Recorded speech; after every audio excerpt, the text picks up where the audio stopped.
Hola, mi nombre es Luis Carlos Flores Morales, soy funcionario del Poder Judicial del Estado desde hace 10 años.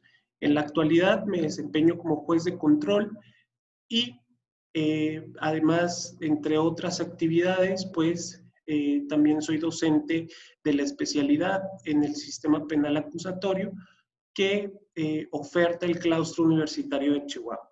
Y el día de hoy, en el marco de la fiesta Sapere, me complace mucho tocar algunos temas relevantes del sistema penal acusatorio, sobre todo de la audiencia inicial.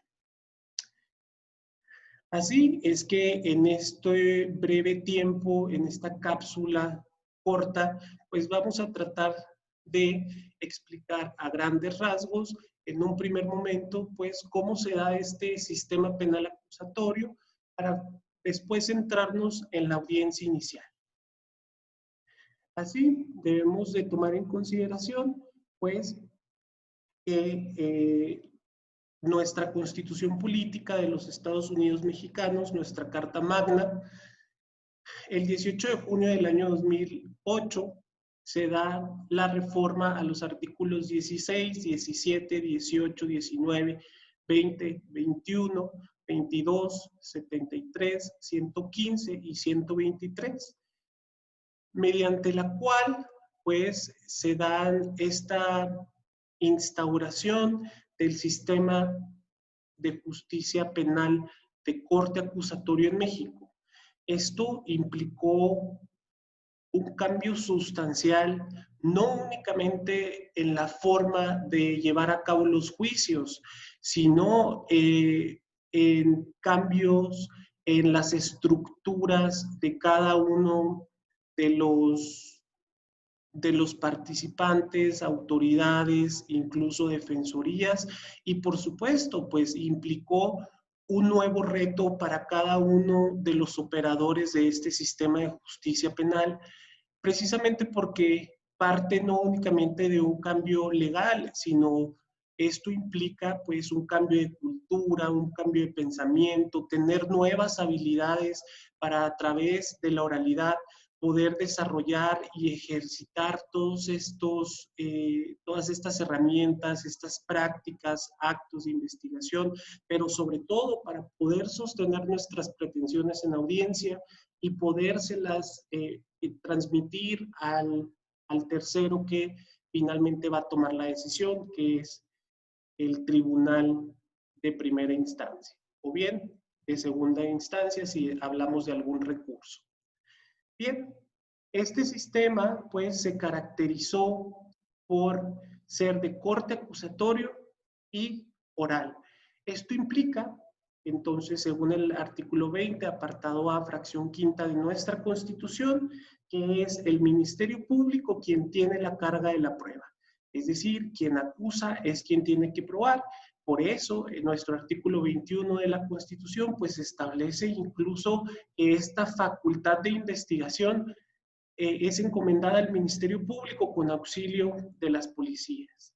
Así, entonces, el Ministerio Público es quien debe de determinar cuáles son los casos en los cuales al menos ha reunido algunos antecedentes de investigación que le permitan ejercitar acción penal.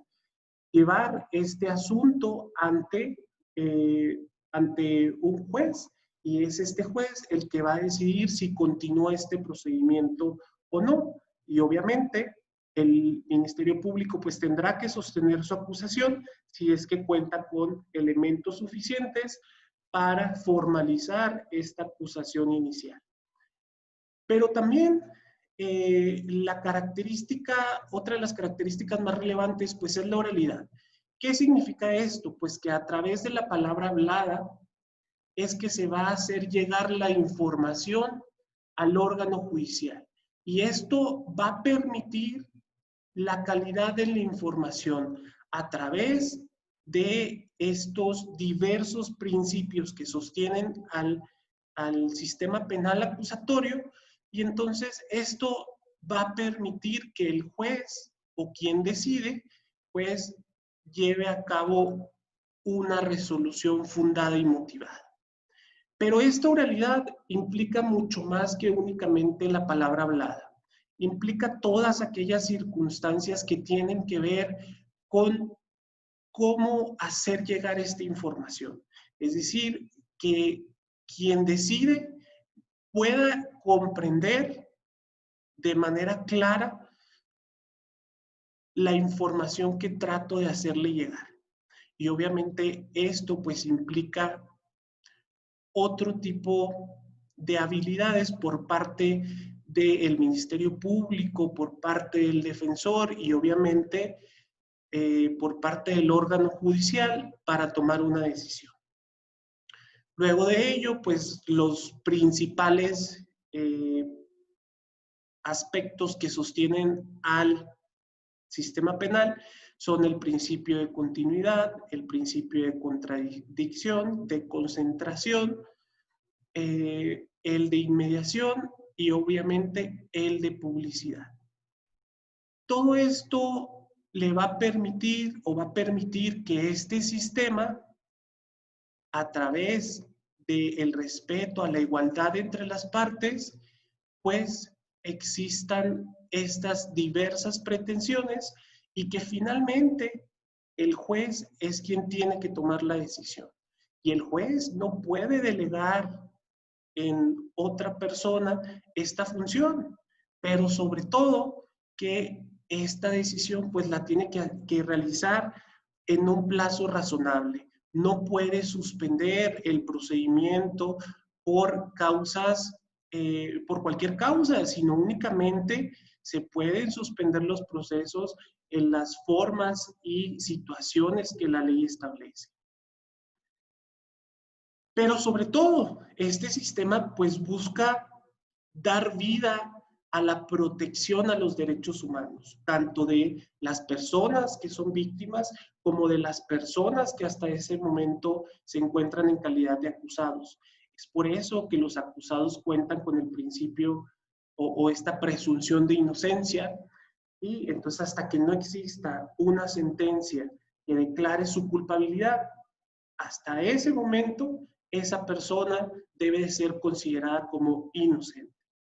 Obviamente, la protección a los derechos humanos pues debe realizarse siempre bajo un equilibrio, y este equilibrio pues nos lo va a permitir el propio proceso. De esta forma es como obtenemos entonces que este sistema penal pues se divide en 3 etapas: la etapa de investigación, la etapa intermedia y la etapa de enjuiciamiento. A su vez, cada una de estas etapas pues cuenta con diversas fases. La etapa de investigación se divide en la fase inicial o de investigación inicial, que la lleva a cabo el Ministerio Público, inicia con la noticia criminal, con la denuncia o con la querella, y tiene como finalidad que el Ministerio Público recabe al menos los datos o los elementos de prueba más importantes para poder iniciar un proceso. Así, cuando ha reunido, recolectado estos elementos, presenta o ejercita la acción penal ante un órgano jurisdiccional que lo conocemos como un juez de control, juez o jueza de control.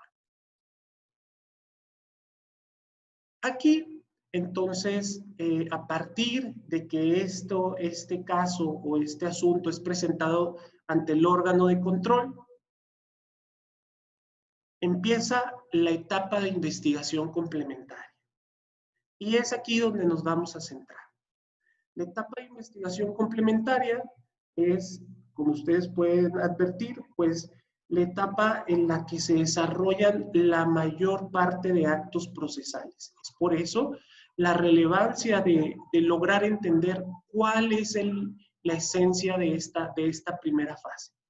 Bueno, esta fase puede iniciar con un control de detención. ¿Cuándo vamos a tener un control de detención?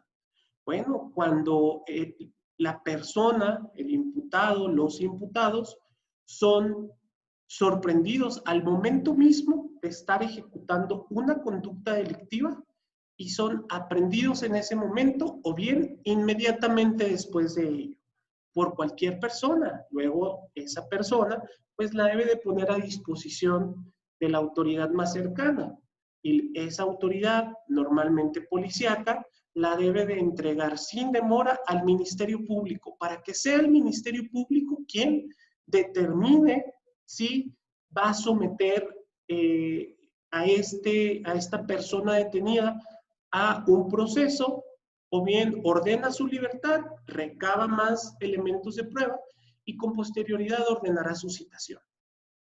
O bien, un segundo momento, cuando el Ministerio Público está desarrollando una investigación y tiene noticias de que una persona va a huir del país, por ejemplo. Obviamente, debe de reunirse diversos requisitos para que el Ministerio Público, sin necesidad de una orden de aprehensión emitida por un órgano judicial, ordene la aprehensión urgente de esa persona.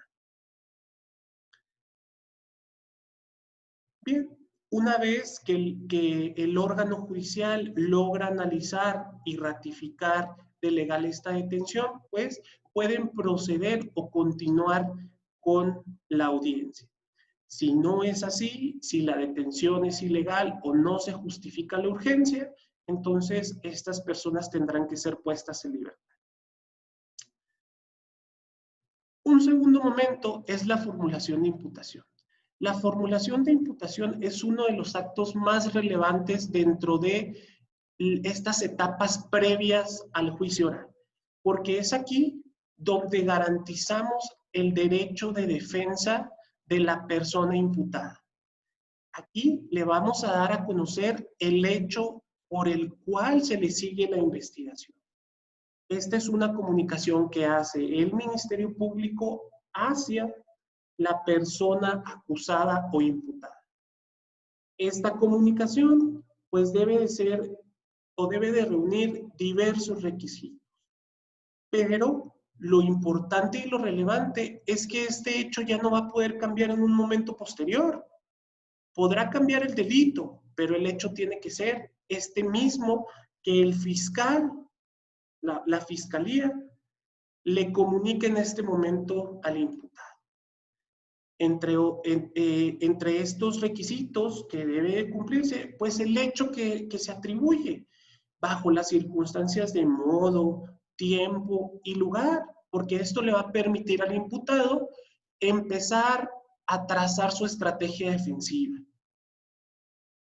Luego, el Ministerio Público realiza una calificación jurídica preliminar. Esto significa que él establece o puede al menos hacer razonable que este hecho tiene una apariencia delictiva, que se comete bajo determinada forma de intervención, ya sea a título doloso o bien imprudencial.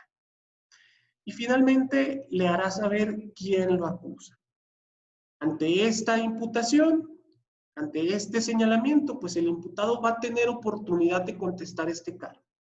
Obviamente esto como un derecho y no como una obligación, porque esta característica acusatoria significa entonces que el Ministerio Público es el que tiene que probar esto, ¿sí? Y entonces esta persona imputada, pues, puede reservarse su derecho a declarar o bien declarar como un ejercicio de defensa.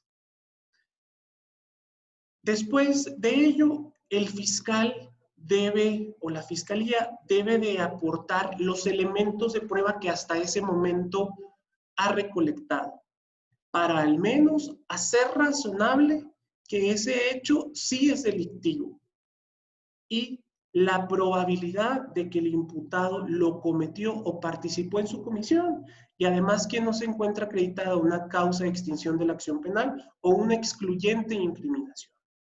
Y estos requisitos deben de ser analizados por el órgano judicial. Este órgano judicial, luego de escuchar los datos de prueba del fiscal, darle oportunidad al imputado de que presente sus propias pruebas, debe determinar si emite o no un auto de vinculación a proceso.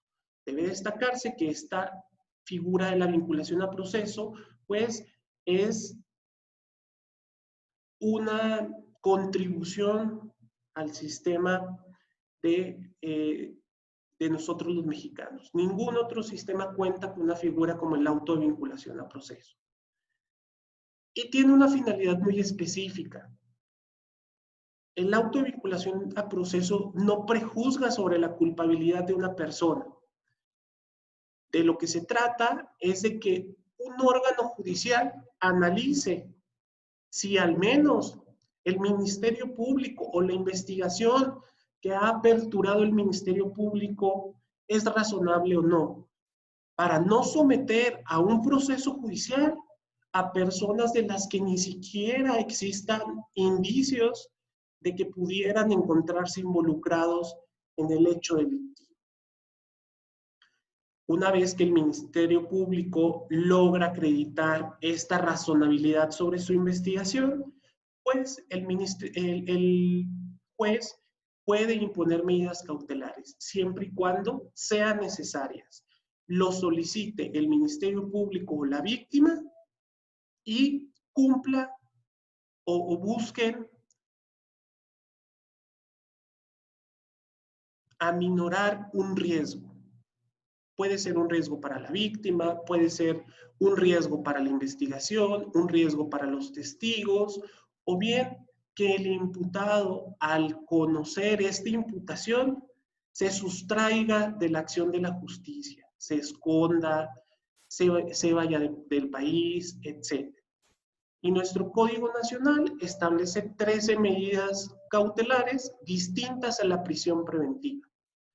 Y la prisión preventiva debe de ser la última ratio, es decir, se debe de imponer siempre y cuando las demás medidas cautelares no sean suficientes para lograr atenuar esos riesgos que se han detectado.